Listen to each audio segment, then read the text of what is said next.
जय हिंद, नमस्कार। मैं अमन कुमार पांडे आप लोग को ब्राइट पब्लिकेशन के यूट्यूब चैनल पर बहुत बहुत स्वागत करता हूं और आशा करता हूं कि आप लोग इस चैनल को सब्सक्राइब कर चुके होंगे। यदि आप में से कोई भी अभी इस चैनल को सब्सक्राइब नहीं किए हैं तो चैनल को सब्सक्राइब कर लो और बेल आइकन भी दबा दें, ठीक है।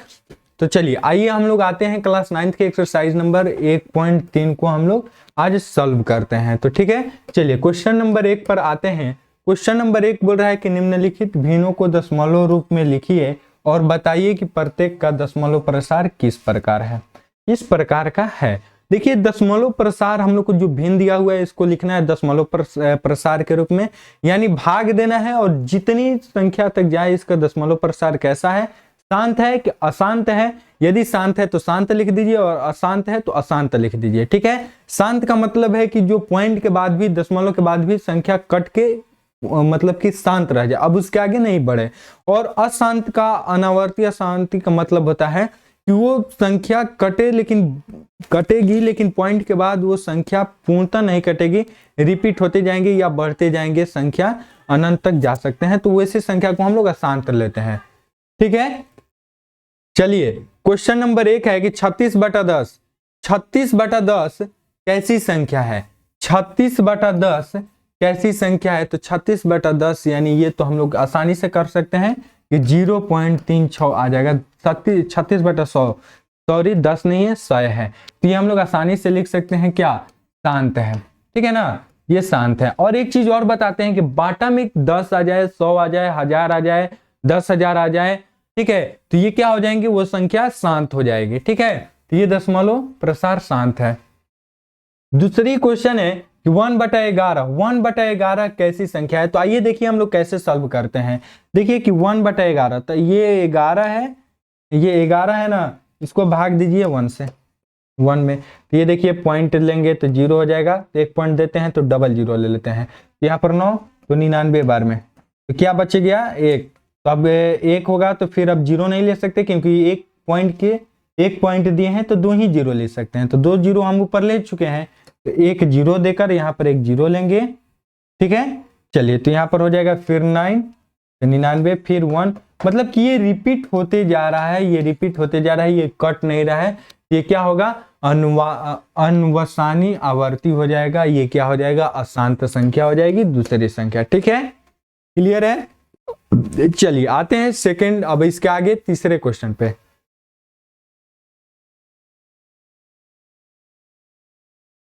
देखिए ये यहाँ पर भाग भी किया है, तो भाग करते करते करते देख लीजिए कि नहीं कट रहा है, अंत में बचिए जा रहा है, तो ये नहीं कट रहा था। तो चलिए अब आते हैं 3 नंबर क्वेश्चन पे।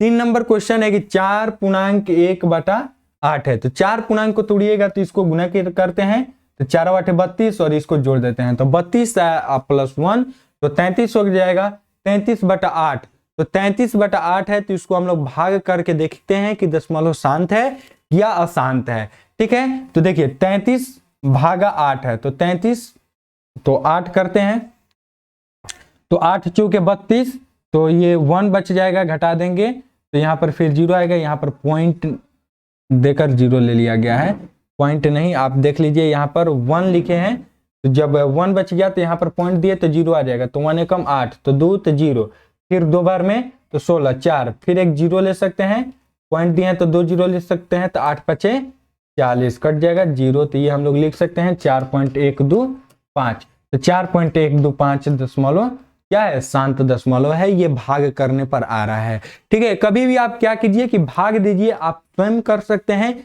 भाग देने तो आता ही होगा, भाग दीजिएगा तो ये आंसर आ जाएगा आप लोग को। क्लियर है। चलिए 4 नंबर क्वेश्चन पर आते हैं। उसी तरह से 3/13 है, तो 3/13 है, तो 13 में 3 से भाग दे दिए, यानी 13/3, तो ये देखिए पॉइंट 0, तो 13 दूनी 26, बच जाएगा 4, एक 0 ले लेंगे तो 13 39, बच जाएगा 1, एक 0 देंगे, यहाँ पर आ जाएगा 10 नहीं तो 0, तो 13 7 91, 13 7 91 तो 9 0, तो क्या हो जाएगा 13 7 91, 13 6 33 26 33 39 33 54 53 65 63 78, 63 78 तो 78, तो ये बच जाएगा 12, ठीक है। यानी ये कटेगा नहीं, ये बढ़ते जाएगा, 13 छक 78, तो 12 आ रहा है तो एक और जीरो, लेकिन नहीं कटेगा, ये बढ़ते जाएगा। यानी यहां तक आने पर, भाग देने पर, यहां तक आने पर ये क्या हो रहा है कि पूर्णतः कट रहा है। मतलब कि आगे और भाग दे दीजिएगा जीरो देकर, आप लोग जीरो ले लेकर, 13 नवा 17 से तो 117, तो 3 बच जाएगा, तो 3 जीरो, 3 13 दूनी 26, ये कट नहीं रहेगा, ये अशांत हो जाएगा, ये नहीं कटेगा, तो यहाँ पर क्या हो जाएगा, अशांत अनावर्ती हो जाएगा। क्वेश्चन नंबर 4 में अशांत अनावर्ती हो जाएगा, ये कट ही नहीं रहा है, ठीक है ना। ये शांत यहाँ पर गलत है, अशांत हो जाएगा, अशांत, अशांत है, ठीक है, ये नहीं कटेगा, यहाँ पर मिसप्रिंट हो चुका है, ये नहीं कटेगा, ये अशांत है। क्लियर है, 4 नंबर क्वेश्चन में क्लियर है, अशांत है। चलिए 5 नंबर क्वेश्चन में भी आते हैं कि 2/11 है, तो आइए हम लोग भाग करके देखते हैं 2/11 को। तो ये देखिए कि 11 है और ये 2, तो यहाँ पर पॉइंट देंगे तो 0, तो 11 एकम 11 9, पॉइंट दिए हैं तो 0 ले सकते हैं, तो 11 बाठी 88, 2 0, फिर 11 एकम 11, यानी रिपीट हो गया, देख लीजिए कि रिपीट हो रहा है, तो ये रिपीट हो गया, तो ये नहीं कटेगा, तो ये क्या हो जाएगा, अशांत हो जाएगा, यहाँ पर भी अशांत हो जाएगा, ये कभी भी नहीं कटेगा, ये क्या होगा, अशांत होगा, मिसप्रिंट है, ठीक है, अनावर्ती है, ठीक है, पुनः आवर्ती है, पुनः आवर्ती है, पुनः आवर्ती है। अनावर्ती और पुनः आवर्ती में अंतर है। अनावर्ती, अशांत अनावर्ती, अशांत अनावर्ती का मतलब है कि वो रिपीट नहीं होगा संख्या, और अशांत पुनरावर्ती का मतलब कि पुनः रिपीट हो रही है, ठीक है ना। चलिए ये देखते हैं, ये संख्या 329 बटा में 400 है, तो ये देखिए कि हम लोग क्या करते हैं कि ये भाग करते हैं 400, ये सॉरी ऐसे कर देते हैं हम लोग, क्या करते हैं कि 200 329 बटा में 4 गुने 100 कर देते हैं, ठीक है। अब 4 चीज को कटाते हैं, तो 329 भागा 4 करते हैं, तो कटा दीजिए, तो 4 बटी 32, तो कट जाएगा, तो ये कितना आ जाएगा 9, तो 4 दूनी 8, 1 पॉइंट दीजिएगा तो 0, तो 4 दूनी 8, 2 0 हो जाएगा, तो 4 5 20, यानी 82.25, और बटा में 100 है, तो 2 और कर दीजिए, तो क्या आ जाएगा 0.8225 आ जाएगा, ये आंसर आ जाएगा। यानी इसका क्या है, दशमलव प्रसार शांत हो रहा है। ये हम यहाँ पर क्यों किए, 4 गुने 100 कर दिए, तो आसान रहेगा, आसान रहेगा, तो यानी इसको हम लोग कटा देंगे, भाग दिए तो कितना आया 82.25, तो 82.25 और भागा 100 कर दिए, यानी जितनी भी संख्या है उतना पॉइंट और जोड़ दीजिए, यानी यहाँ पर पॉइंट आ जाएगा, तो 0.8225 आंसर आ जाएगा, यानी ये संख्या क्या है, शांत है, ठीक है, क्लियर है। चलिए अब आते हैं क्वेश्चन नंबर 2 है। क्वेश्चन नंबर 2 है कि आप जानते हैं कि 1/7 बराबर 0.1142357, ये क्या है कि रिपीट हो रहे हैं, बार दिया है तो रिपीट। चलिए देखिए यहाँ पर थोड़ी सी गलती है, 3 की जगह यहाँ पर क्या होना चाहिए 8, और ये जो बार दिया हुआ है ये पूरे पर होगा, ठीक है, क्लियर है। चलिए अब आते हैं कि ये हम लोग को वास्तव में लंबा भाग दिए बिना आप यह बता सकते हैं कि 2/7 3/7 4/7 5/7 6/6 7 के दशमलव प्रसार क्या है, यदि हाँ तो कैसे। ये लंबा भाग दिए बिना, ठीक है ना। चलिए तो ये हम लोग को बताना है कि क्या इसका भी दशमलव प्रसार कैसा है, शांत है क्या अशांत है, हम लोग बता सकते हैं। तो चलिए बिना लंबा भाग किए, तो हम लोग जैसे अगले वाले क्वेश्चन में हम लोग लंबा भाग करके बता रहे थे, अब यहाँ पर बिना भाग किए हम लोग को बताना था कि हम लोग कर सकते हैं कि नहीं। तो देख लीजिए कि 1.7 बराबर यहाँ पर दिया हुआ है 1.42, यहाँ पर 8 होगा, 8 5 7 दिया हुआ है। अब क्या था कि हम लोग का 2/7 का निकालना है, तो 1/7 2/7 को हम लोग लिख सकते हैं 1/7 गुने 2, लिख सकते हैं कि नहीं, आप लोग बताइए, लिख सकते हैं कि नहीं, लिख सकते हैं। तो 1/7 का मान है कितना कि 0.14285 और गुना 2 कर दीजिएगा, तो इसका मान आ जाएगा इतना, यानी ये रिपीट है, ये बार में है, ये रिपीट है तो बार हो जाएगा, क्लियर है। उसी तरह से 3 से गुना कर दीजिएगा तो ये इतना आ जाएगा, यहाँ पर 3 रिपीट हो चुका है, यहाँ पर 4 से गुना कीजिएगा तो उतना ही आ जाएगा। 4/7 है तो 4 गुने 1/7 कर सकते हैं, तो 1/7 का मान दिया है, तो 4 गुने 1/7 का जो मान दिया है वो कर देंगे, तो ये बार में आ जाएगा इतना आंसर। उसी तरह से अब 5/7 को तो 5 गुने 1/7 को ये भी कर देंगे, तो इतना आंसर आ जाएगा। क्लियर है, समझ में आ रहा है, ये पूरे पर बार होगा, ठीक है ना। उसी तरह से 6 ऊपर करते हैं तो ये हो जाएगा। क्लियर है, चलिए अब आते हैं क्वेश्चन नंबर 3 पे। 3 नंबर क्वेश्चन है कि निम्नलिखित को P/Q के रूप में व्यक्त कीजिए जहां P और Q पूर्णांक है तथा Q बराबर 0 नहीं है। ये हम लोग को क्या करना है, बताना है। तो देख लीजिए कि यहाँ पर क्या है, क्वेश्चन नंबर 1।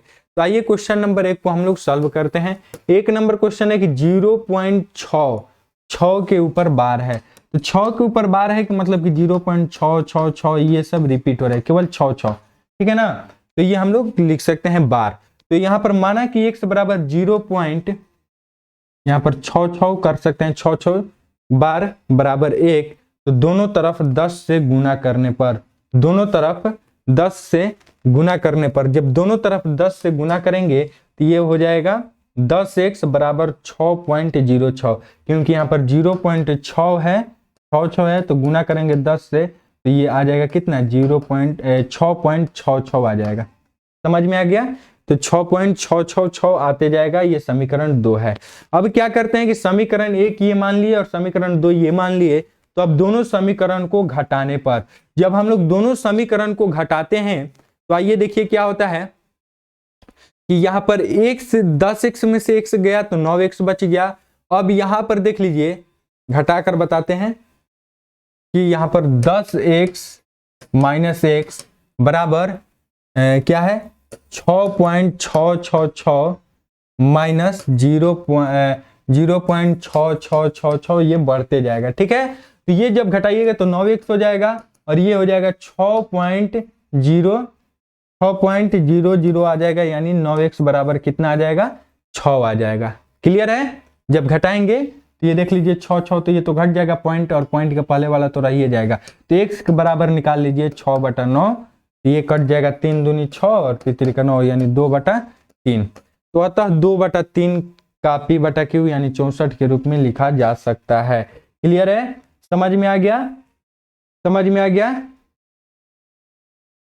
P/Q के रूप में P/2/3 को P/Q के में लिखा जा सकता है। क्लियर है, चलिए ये नहीं होगा, तो थोड़ा सा मिसप्रिंट भी हुआ है यहाँ पर।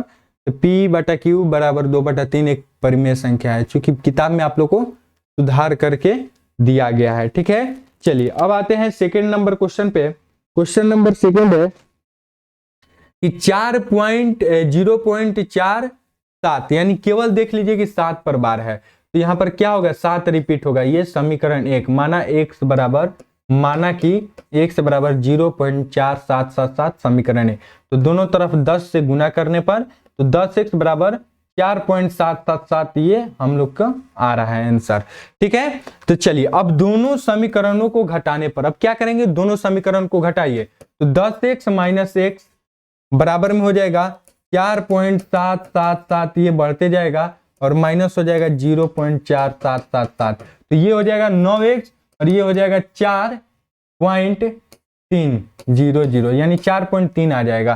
तो x का मान निकाल लीजिए, तो 4.3/9, ये पॉइंट हटा दीजिएगा तो बटा में 0 आ जाएगा, तो x बराबर आ जाएगा 43/90।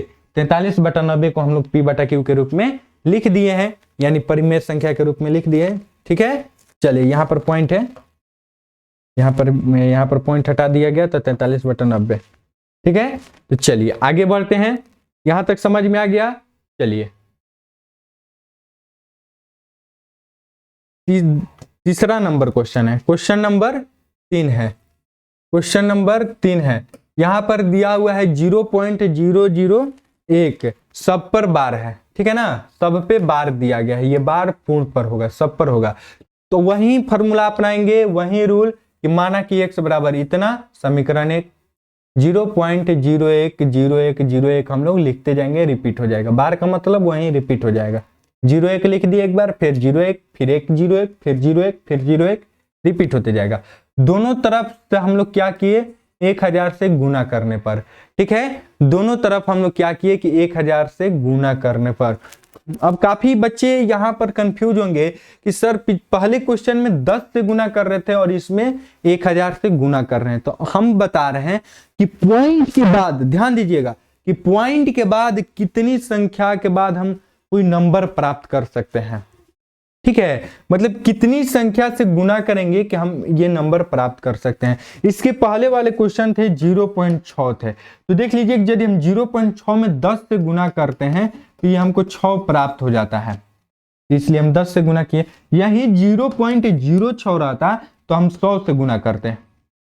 ठीक है, 100 से गुना करते हैं। यही 0.006 रहता तो यही हम क्या करते, 1000 से गुना करते। यानी पॉइंट के बाद हमको जितनी नंबर के बाद संख्या प्राप्त होंगे, जितनी संख्या से गुना करने पर उस संख्या से हम गुना करेंगे। तो यहाँ पर देखिए कि 3 जीरो यानी 3 जीरो से हम गुना करेंगे, यानी 1000 से गुना करेंगे तो ये नंबर हमको प्राप्त हो जाएगा। तो अब देखिए कि 1001 से बराबर क्या हो जाएगा, 1.001 आएगा।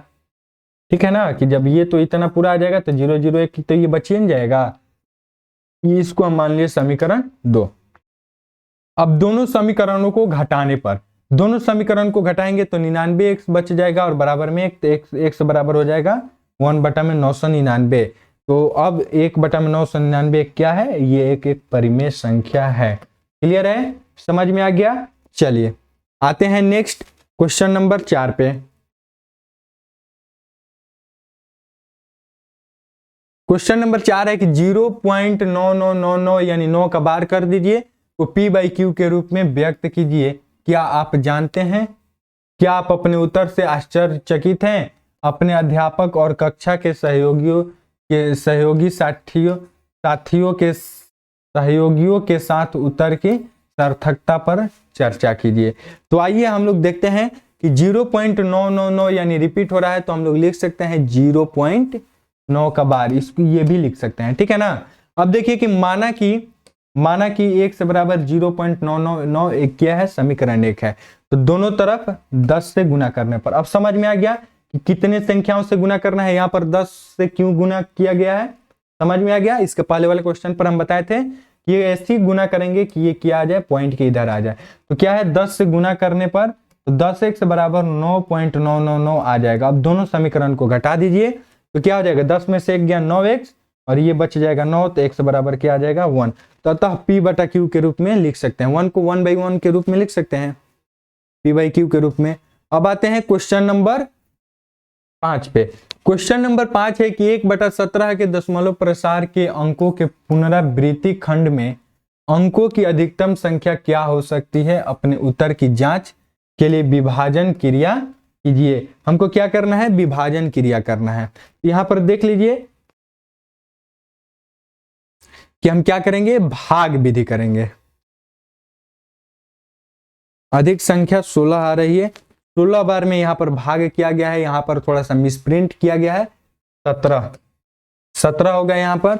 जब हम 17 से यहां पर भाग करेंगे तो 2 स्पेस हो जाएगा। ठीक है, तो भाग करेंगे तो ये हमारा आंसर आ जाएगा। तो ये भाग से कितना पॉइंट के बाद कितनी संख्या आ रही है, तो अधिकतम 16 संख्या आ रहा है। ठीक है, आप लोग भाग कर सकते हैं खुद भी, ठीक है ना, भाग आप लोग खुद भी कर सकते हैं। चलिए क्वेश्चन नंबर 6 पर आते हैं। क्वेश्चन नंबर 6 है कि p/q यानी q बराबर 0 नहीं होना चाहिए, यानी परिमेय के रूप की परिमेय संख्या के अनेक उदाहरण लीजिए जहां p और q पूर्णांक है जिनका 1 के अतिरिक्त अन्य कोई उभयनिष्ठ गुणनखंड नहीं हो और जिसका शांत दशमलव निरूपण यानी शांत दशमलव प्रसार क्या होना चाहिए, शांत होना चाहिए। p और q पूर्णांक होना चाहिए और जिनका 1 के अतिरिक्त अन्य कोई उभयनिष्ठ नहीं होना चाहिए, गुणनखंड भी नहीं होना चाहिए। तो क्या आप यह अनुमान लगा सकते हैं कि q को कौन सा गुण अवश्य संतुष्ट करना चाहिए। तो आइए देखते हैं हम लोग क्या कर सकते हैं। इसका आंसर हो जाएगा कि p/q यानी 2/5, यानी जितनी भी अभाज्य संख्या है, मतलब कि हमको क्या था, क्वेश्चन में बताना था कि जिनकी 1 के अतिरिक्त अन्य गुणनखंड नहीं होना चाहिए। तो जितनी भी अभाज्य संख्या उसको बटन कर दीजिए, 2/5, 2/7, 3/7, 7/5, कुछ भी लिख सकते हैं। ठीक है ना, ये ऐसी संख्याएं हम लिख सकते हैं। तो यहाँ p और q के बीच में 1 के अलावा कोई उभयनिष्ठ गुणनखंड नहीं है। क्लियर है, समझ में आ रहा है? चलिए, समझ में आ गया। चलिए इसके आगे नेक्स्ट आते हैं 7 नंबर क्वेश्चन पे। क्वेश्चन नंबर 7 है कि ऐसी 3 संख्याएं लिखिए जिनके दशमलव प्रसार अनवसानी अनावर्ती हो। ठीक है, तो अपरिमेय संख्या का दशमलव प्रसार हमेशा अशांत होता है, अनुवासनी अनावर्ती होता है। तो हम लोग लिख सकते हैं कि अपरिमेय संख्या यानी √5, √7, √9 लिख सकते हैं, ये संख्या हो जाएगी। क्लियर है, बहुत ही सिंपल क्वेश्चन था। चलिए क्वेश्चन नंबर 8। क्वेश्चन नंबर 8 है कि परिमेय संख्याओं 5/7 और 9/11 के बीच के 3 अलग अलग अपरिमेय संख्याएं ज्ञात कीजिए। तो आइए देखिए हम लोग कैसे ज्ञात करते हैं 5/7 और 9/11 के बीच की अपरिमेय संख्या हम लोग कैसे ज्ञात करते हैं। तो 5/7 बराबर 1/7 गुने 5, ये लिख सकते हैं 1/7 गुने 5। तो हमको पता था 1/7 का मान इतना है, और तो गुने 5 से कर दीजिए। ये 5/7 को हम लोग लिख सकते हैं कि 1/7 गुने 5 लिख सकते हैं। और 1/7 का मान हम लोग को पता है कितना होता है, तो उसमें से हम लोग 5 से गुना कर देंगे, 2, 8, 5, 7 रिपीट, और गुने 5 कर देंगे, तो ये हम लोग का आंसर आ जाएगा। ये समझ में आ गया? क्लियर है। उसी तरह से अब आइए 9/11 को हम लोग लिख सकते हैं। 9/11 को भाग दीजिएगा तो यह आ जाएगा 0.81 पर बार। तो अतः दोनों के बीच की संख्या अपरिमेय संख्या होती है। क्लियर है। चलिए तो आइए अब हम अतः दोनों के बीच की अपरिमेय संख्या को हम लोग को क्या करना है, लिखना है। तो दोनों के अपरिमेय संख्या के बीच में ये जो है ये गलत है। क्या हो जाएगा 0.750 7500 7500 ये रिपीट होते जाएगा। आगे भी हम लोग लिख सकते हैं, ठीक है ना, डॉट डॉट डॉट लिख सकते हैं। 0.670 0.7600 7600 यानी 7 4 गो 0 फिर 7 6 7 5 गो 0, ये हम लोग रिपीट कर सकते हैं, ये बीच में की संख्या हो जाएगी। फिर 7 8 0 8 00 फिर 7 8 00 फिर 8 3 0 फिर 7 8 3 0 फिर 8 4 0 फिर 7 8 4 0, ऐसे ही बढ़ते जाएगा। क्लियर है, समझ में आ गया। चलिए ये नहीं होगा, ये हो जाएगा। क्लियर है। चलिए नेक्स्ट आते हैं 9 नंबर क्वेश्चन में। 9 नंबर क्वेश्चन में कि बताइए कि निम्नलिखित संख्याओं में कौन कौन संख्या अपरिमेय और कौन कौन परिमेय संख्या है। कौन अपरिमेय है और कौन परिमेय संख्या है हमको बताना है, ठीक है। चलिए तो आइए देखिए क्वेश्चन नंबर 1 है कि √23। तो हम पहले ही बताए थे कि रूट अंडर में अभाज्य संख्या आ जाएगी तो क्या हो जाएगा, अपरिमेय संख्या है। तो 23 अभाज्य संख्या है, रूट में है तो ये अपरिमेय संख्या हो जाएगा। क्लियर है। दूसरा क्वेश्चन है कि √225। तो 225 को हम लोग खंडित करेंगे तो ये हो जाता है 225 यानी 15 गुने 15 यानी 15 का स्क्वायर होता है। तो रूट अंडर में सेम संख्या गुना हो जाता है तो एक बाहर आ जाता है, तो 15 आ जाएगा बाहर। तो ये क्या हो जाएगा 15 एक परिमेय संख्या है। तो रूट अंडर 225 क्या है, परिमेय संख्या है। क्लियर है। तीसरी है कि 0.3796 ये शांत है, तो ये दशमलव देकर बाटा में इतना लिख सकते हैं, मतलब कि 4 गो 0 लिख सकते हैं, तो ये इतनी संख्या हो जाएगी 3796 बटा में 10,000। ठीक है, तो ये भी एक परिमेय संख्या हो जाएगा। उसके बाद है कि 7.478 तो ये क्या हो जाएगा, ये तो बार हो जाएगा ना। तो बार है तो ये तो अनावर्ती हो रहा है, तो ये क्या हो जाएगा पूर्ण अशांत हो रहा है, तो ये क्या हो जाएगा अपरिमेय संख्या हो जाएगा। जो अशांत है वो अपरिमेय संख्या हो जाएंगे। इसका भी देख लीजिए कि अपरिमेय संख्या हो जाएगा, ये भी अशांत है, ये अपरिमेय संख्या हो जाएगा। क्लियर है। और आशा करता हूं कि आप लोगों को ये चैप्टर भी बहुत अच्छे समझ में आ गया ये लेसन भी। और उम्मीद करता हूं कि आप लोग इस चैनल को सब्सक्राइब कर चुके होंगे। अभी तक जो लोग चैनल को सब्सक्राइब नहीं किए हैं तो चैनल को सब्सक्राइब कर लेंगे और बेल आइकन भी दबा देंगे, ठीक है। और कमेंट करके जरूर बताइएगा कि पढ़ाई कैसी लग रही है, क्या समझ में आया कि नहीं आया, ठीक है। मिलते हैं फिर नेक्स्ट वीडियो में। आज के लिए इतना ही। जय हिंद, जय भारत।